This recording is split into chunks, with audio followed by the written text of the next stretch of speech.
Primera de Samuel 15:23. Hoy vamos a hablar sobre la voluntad de Dios. ¿Okay?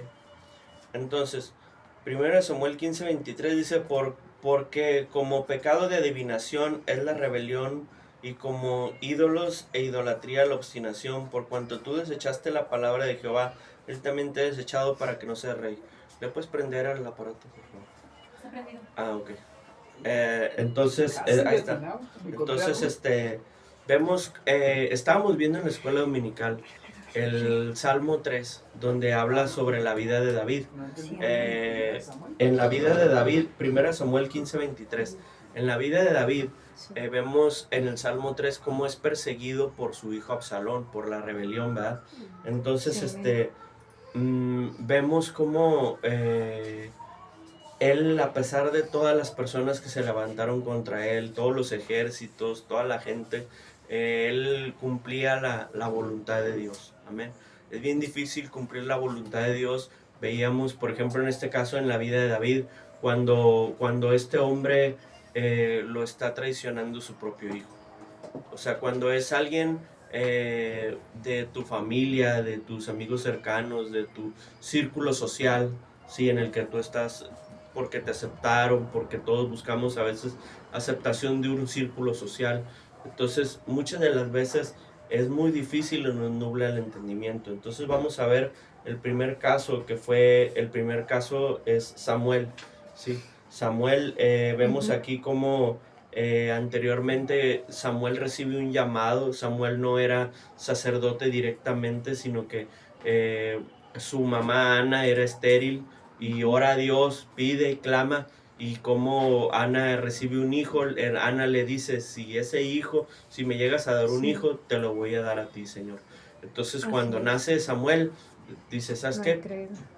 Yo te lo prometí, es mi único hijo, pero ahí te va. Y a los 8 años, no sé, lo lleva al templo. Y Samuel se dedica a una vida como sacerdote en el templo, creciendo con el sacerdote Elí, con los hijos de Elí.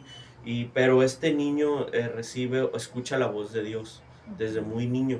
Él empieza a escuchar la voz directa de Dios. Y las primeras veces que escucha la voz de Dios le da miedo. Entonces, él crece en la voluntad de Dios, ¿sí?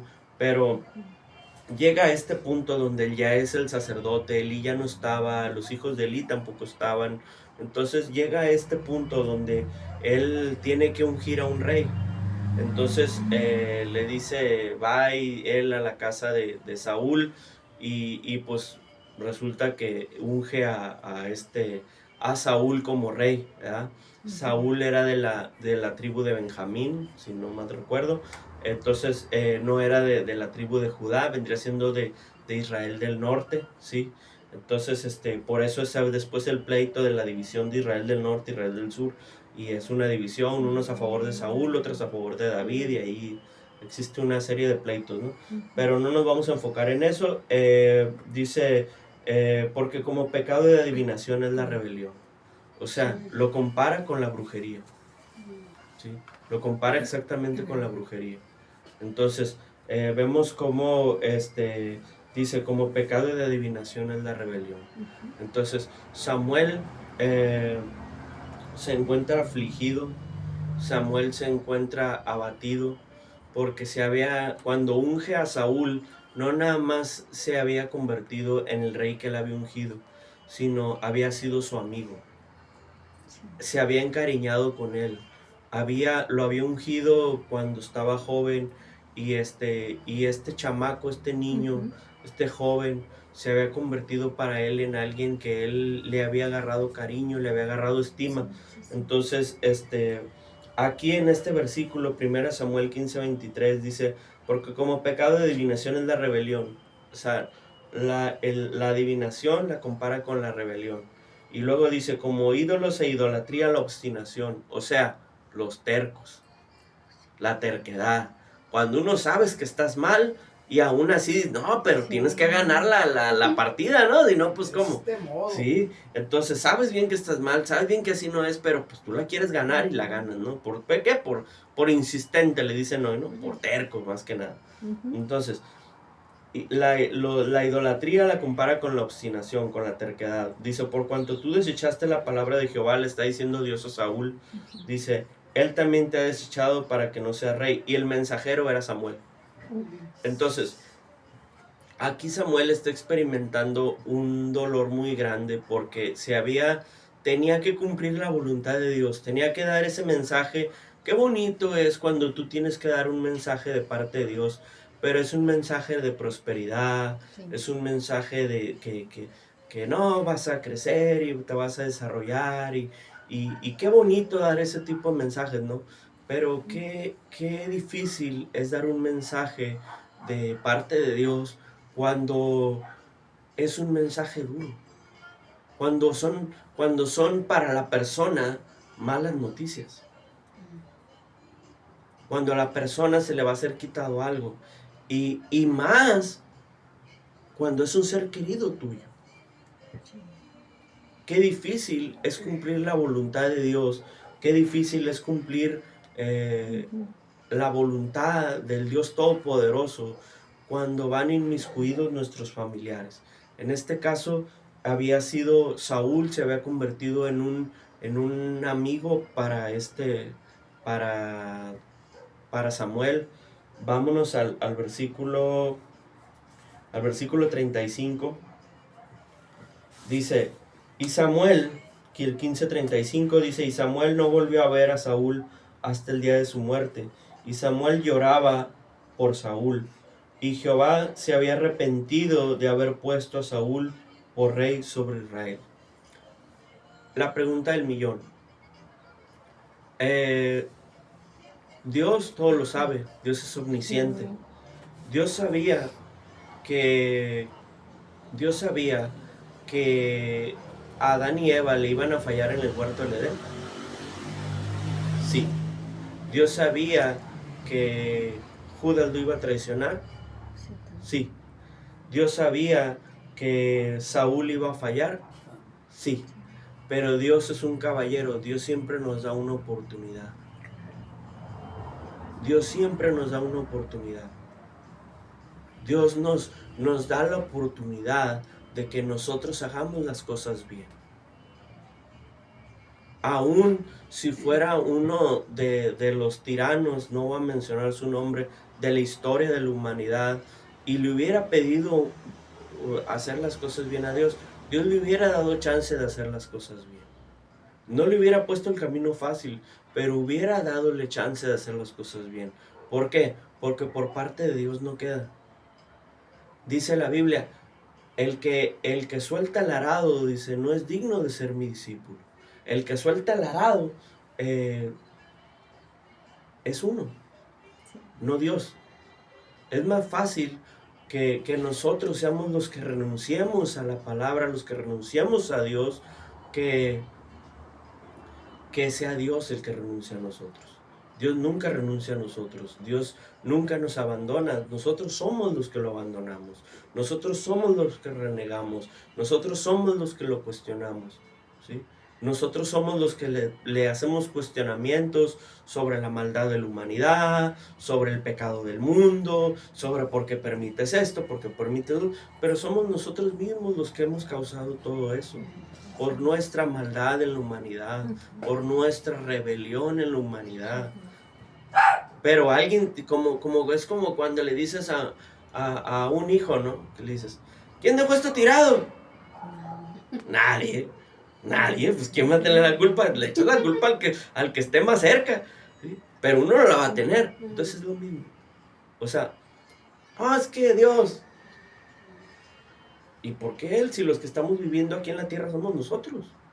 Nosotros somos los que hemos causado la contaminación, nosotros somos los que tiramos el papel de basura, nosotros somos los que no separamos la basura en orgánica e inorgánica, nosotros somos los responsables. Pero siempre andamos buscando un culpable, puede ser Dios, puede ser el gobierno, puede ser puede ser Chana, puede ser Perengano, pero siempre tiene que haber un culpable. Y no vamos a ser nosotros, obviamente, ¿no? Todos menos yo. Sí, todos menos yo. Entonces, cuando Dios, por medio de Samuel, cuestiona, porque fíjense por qué lo desecharon. Primeramente, porque le habían dicho que acabara con los amalecitas. No podían agarrar ni su oro, ni sus mujeres, ni su ganado, ni nada. ¿Por qué? Porque eso había sido sacrificado a ídolos paganos. Entonces Dios les dio la orden, dice, si agarras algo de lo de ellos, te vas a contaminar. Su oro, como a veces agarraban todo el oro de una nación, llegabas a creerte multimillonario, llegabas a creerte la última Coca-Cola del desierto, y no es anuncio. Estaba sucio. Y dice, te vas a contaminar con eso. Fíjense, a Gedeón, veíamos la vez pasada, a Gedeón era juez, lo quisieron hacer rey, no quiso. Y dijo, no, mejor denme una dote de oro. Y toda la gente del pueblo junta su oro, junta sus metales preciosos y va y se lo lleva a este hombre Gedeón. ¿Cuál es la consecuencia? Su generación se pierde a causa de ese oro. Él no, pero su descendencia sí. Entonces, vemos cómo muchas de las veces eso nos contamina. Entonces, pues advirtiéndoles Dios sobre eso, le dice, no agarres nada de lo que destruyas, destrúyelo todo, quémalo todo. Pero este tremendo empieza a mirar el ganado, bien rechonchito, bien bonito, y empieza a mirar el oro, los efods de puro oro, los anillos, todo. Pues cómo voy a desperdiciar todo esto, ¿no? ¿Cómo voy a, presta, chana, y a la bolsa? ¿Sí? Y así empieza, agarran y total que no devuelven nada. Y todavía hacen pacto con los amalecitas, que Dios les encargó destruir. O sea, no es tanto, o sea, sí pero no. No es tanto que se hayan quedado con las cosas, sino la desobediencia. O sea, si tú como patrón de un negocio le estás diciendo a tu empleado, rompe esos papeles, y de repente tú encuentras esos papeles peligrosos o como sea, los encuentras por allá guardados en un folder, ¿qué vas a pensar del empleado? Este se quiere rebelar. O sea, ¿cuál es la situación de que si tú diste una orden, en el huerto le den lo mismo? O sea, no es tanto el fruto que hayan comido del árbol. No es el fruto. ¿Tú crees que se va a fijar en el fruto? No es el fruto, sino es la desobediencia. De todos puedes comer, menos de ese. ¿Por qué? Porque es mío, así de sencillo. O sea, yo agarré un agua mineral, porque no me van a decir nada luego. Agarré un agua mineral, la guardé y te digo, esta no la toquen. Sucede mucho, ¿no? En las casas. Esta no la toquen. ¿Por qué? Porque es mía, yo me la compré y yo me la quiero tomar. Pero de repente la vas a buscar el miércoles y ya no está. Exactamente, el que dijeron que no la agarrara, la agarró. ¿El chiste es el agua mineral? No, porque te puedes comprar otra. El chiste es la desobediencia.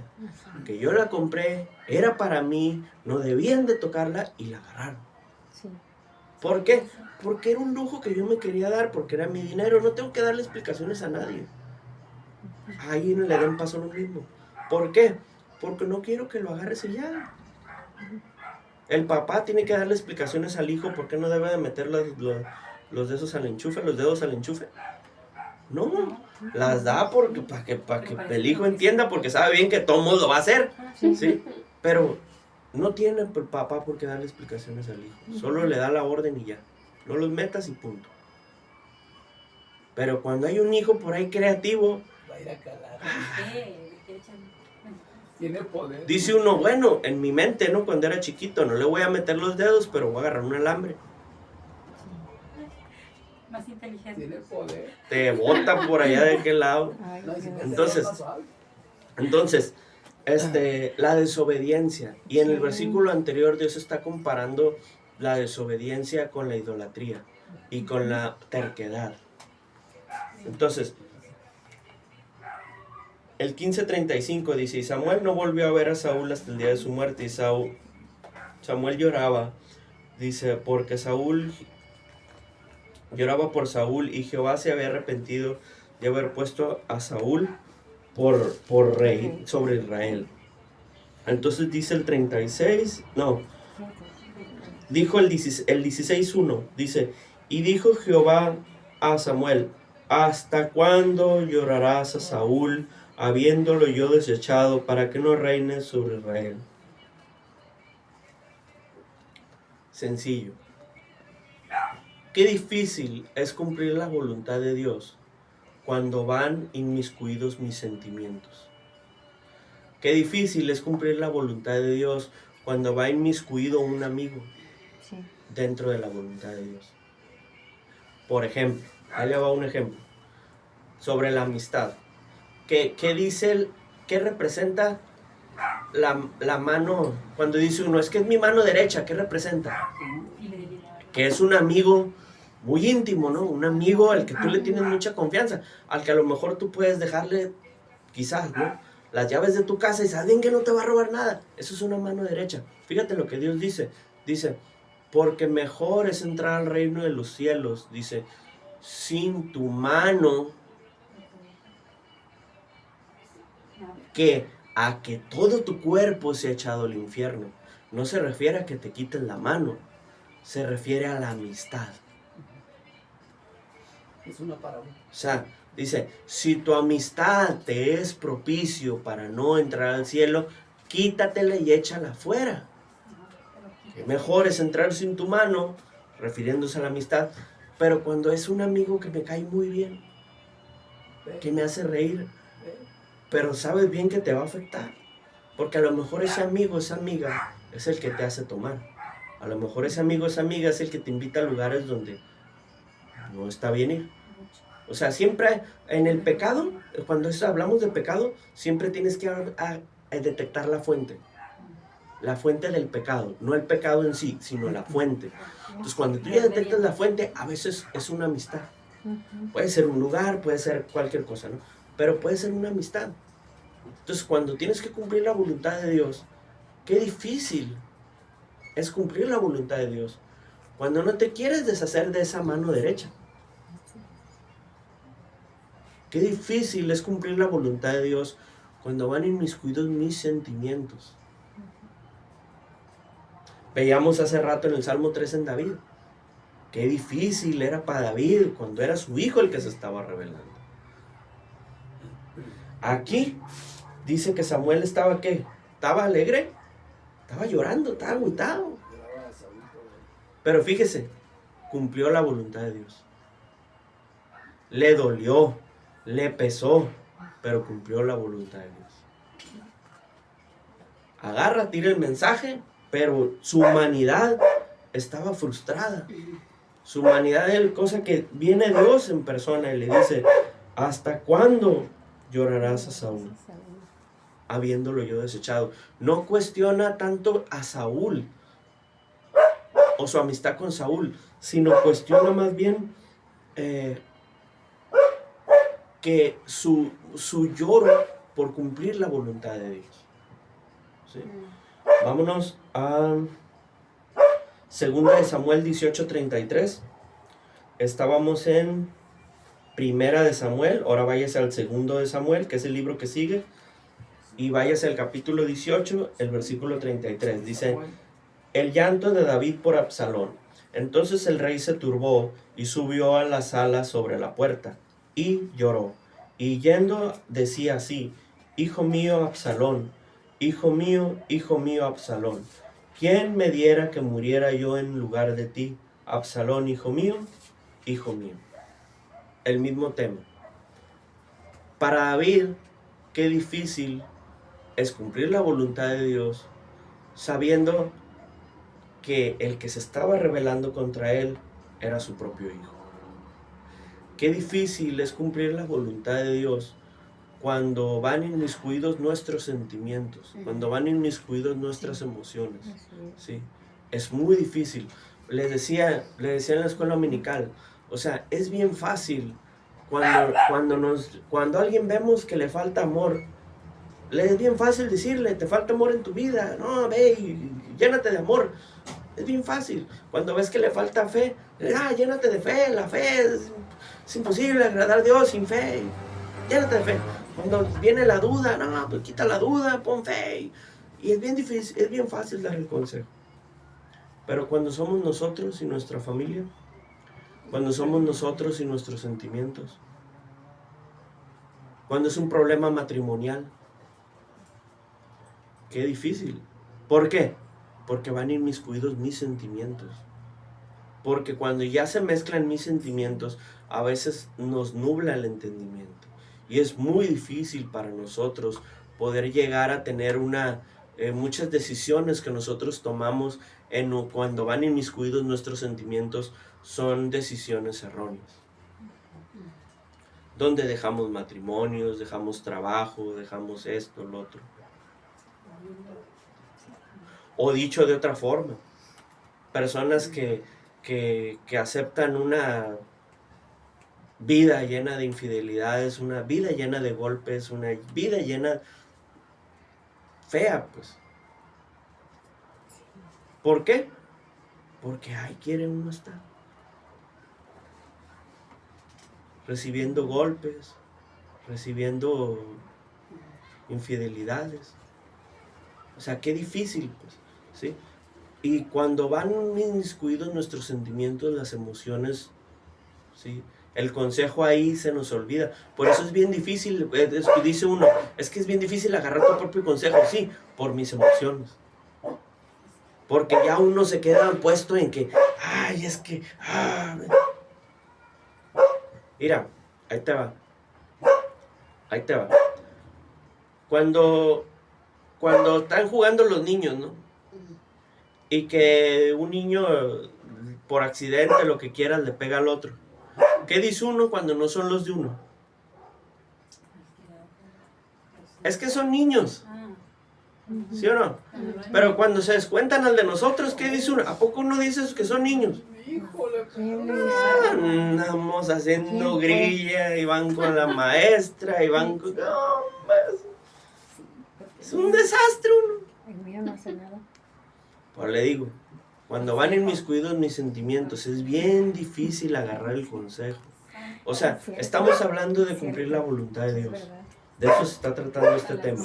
Entonces, qué difícil es cumplir la voluntad de Dios en mi vida, ¿sí? Cuando van inmiscuidos mis sentimientos. Es muy difícil.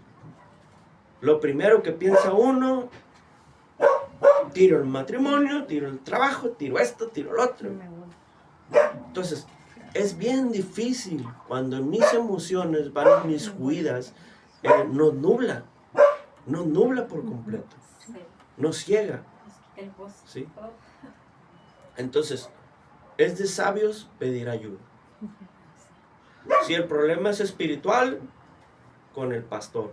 Si el problema es emocional, porque es por nuestras conductas y eso, pues a lo mejor psicólogo, ¿no? Sí.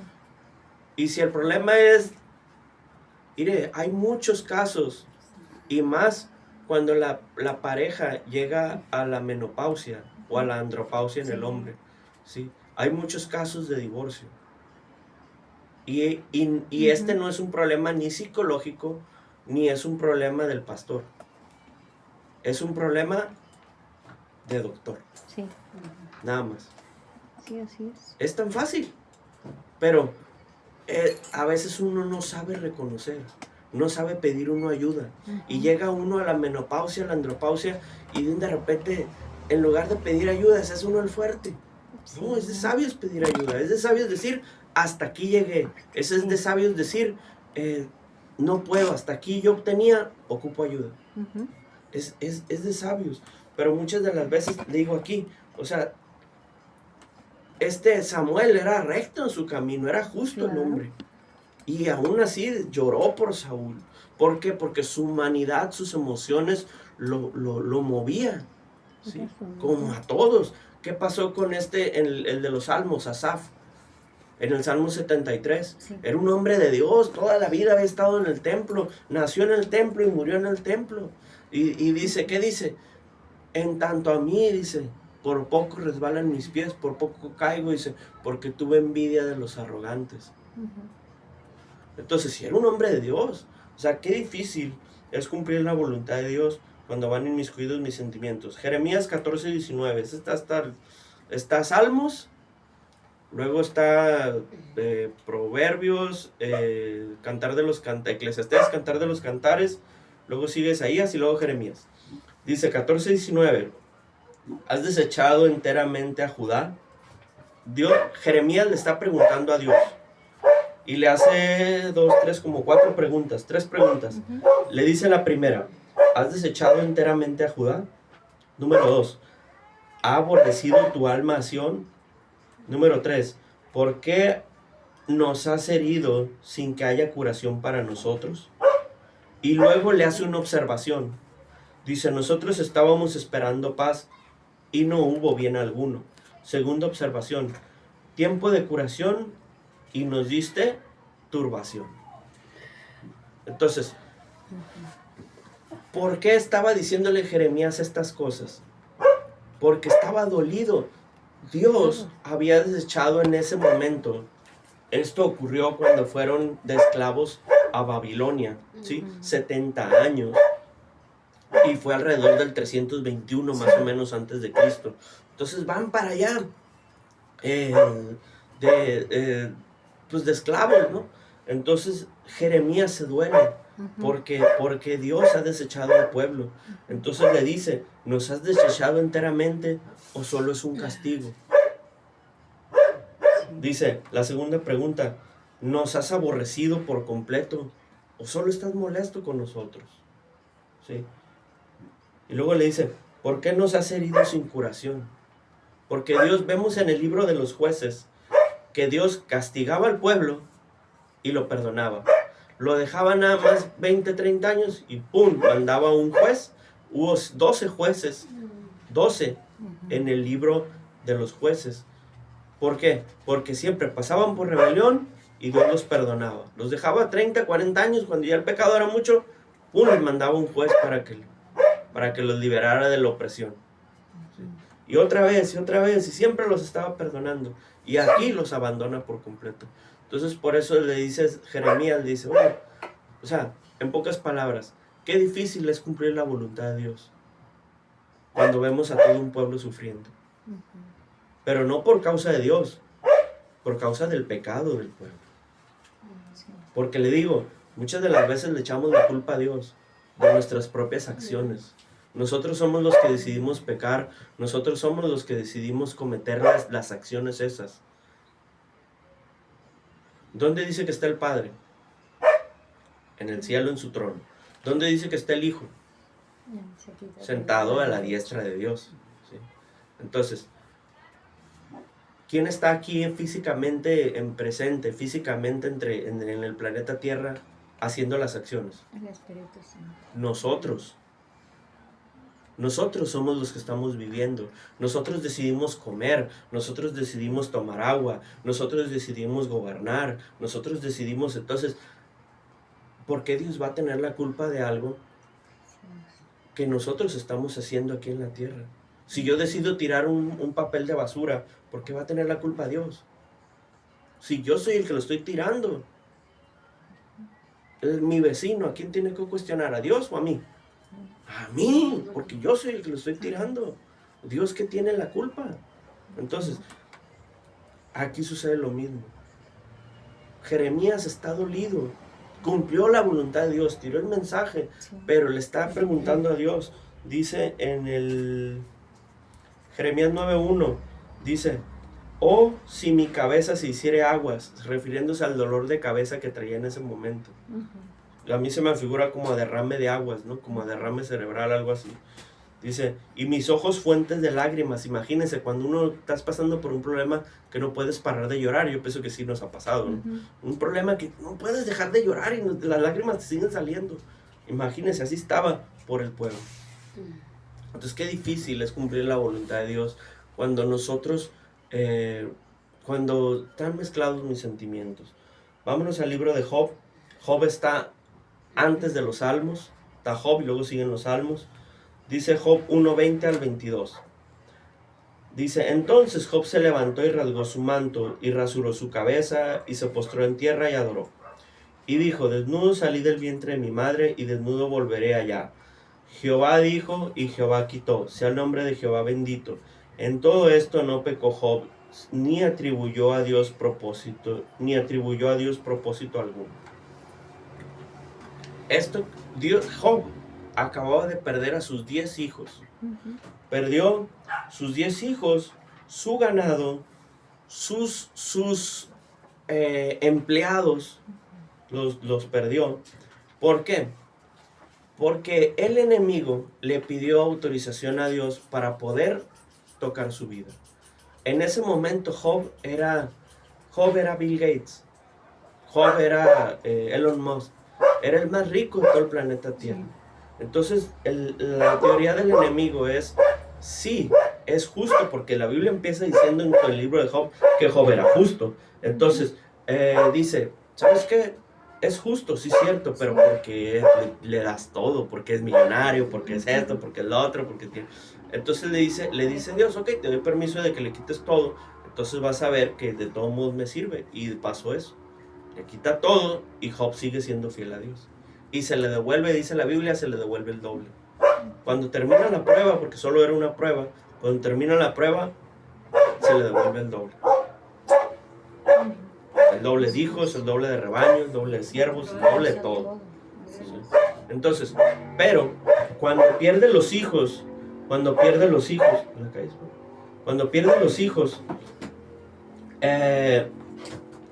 experimenta un quebranto. ¿Por qué digo que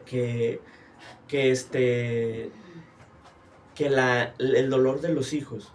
Porque fíjese, Job era de descendencia judía. ¿Sí? Pero la realidad es que él vivía en la tierra de Uz.